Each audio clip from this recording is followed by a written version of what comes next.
Je m'appelle Mathilde Zéchin, j'ai réalisé ma thèse au laboratoire U10-11 dirigé par le professeur Barstals à l'Institut Pasteur de Lille. J'ai choisi de travailler sur le rôle du récepteur nucléaire réverb alpha dans les maladies inflammatoires.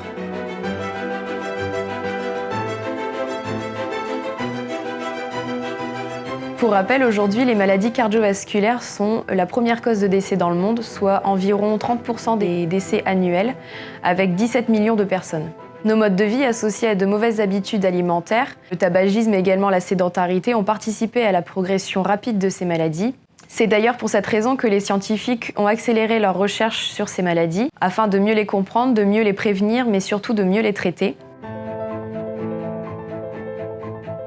Ces maladies sont causées par l'athérosclérose, qui est une maladie fréquente des artères, qui peut avoir des conséquences dramatiques, telles que l'infarctus du myocarde, mais également des accidents vasculaires cérébraux.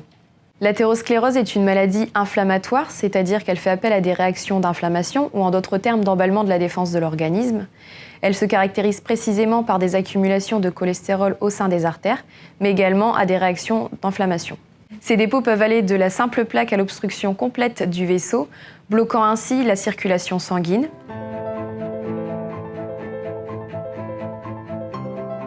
Au cours de l'évolution de cette maladie, les plaques d'athérosclérose peuvent se rigidifier, rendant l'artère moins élastique. C'est le processus de calcification.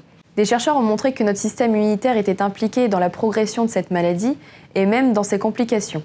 En effet, un ensemble de protéines appelé l'inflammasome NLRP3 intervient dans l'apparition de ces plaques d'athérosclérose au sein des artères. Cet ensemble de protéines est donc un des éléments déclencheurs qui est à l'origine de ces réactions immunitaires. Parmi les participants à ce mécanisme, le récepteur réverb alpha a particulièrement attiré mon attention.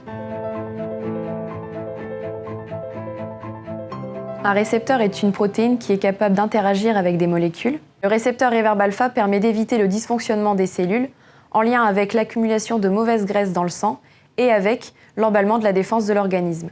L'objectif de ma thèse était dans un premier temps de vérifier si ce récepteur pouvait réguler les réactions d'inflammation et donc l'activité de l'inflammasome NLRP3 dans les cellules.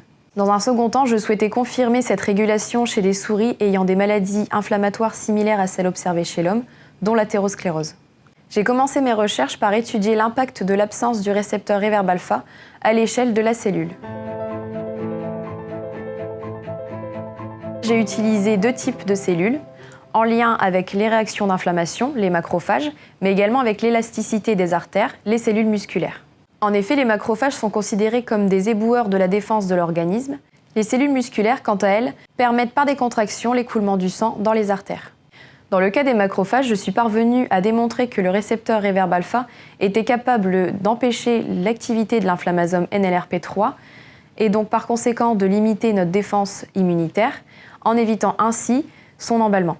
Dans le cas des cellules musculaires, j'ai prouvé que le récepteur réverb alpha permettait de réduire la calcification, qui peut rendre rigide l'artère et s'opposer au bon écoulement du sang. Ensuite, j'ai suivi l'action de ce récepteur au cours d'une journée chez des souris atteintes de maladies inflammatoires, car réverb alpha est connu pour être un gène de l'horloge biologique. Notre horloge biologique, qui est réglée sur 24 heures, régule de nombreuses réactions de notre corps, telles que le sommeil ou la température. Il s'est alors avéré que la régulation de l'inflammasome NLRP3 n'était pas la même en fonction du moment de la journée ou de la nuit. En effet, réverb alpha est moins présent la nuit que l'après-midi chez la souris. Toutes les observations réalisées dans les macrophages ont pu être confirmées chez des souris atteintes de maladies inflammatoires. Toujours chez des souris, j'ai ensuite testé l'impact du récepteur réverb alpha dans les plaques d'athérosclérose elles-mêmes.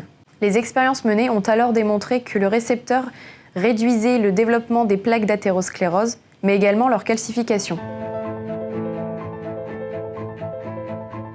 Mon travail de thèse a donc permis de démontrer que le récepteur réverb alpha régulait l'inflammasome NLRP3, intervenant dans le développement de maladies inflammatoires et en fonction du moment de la journée.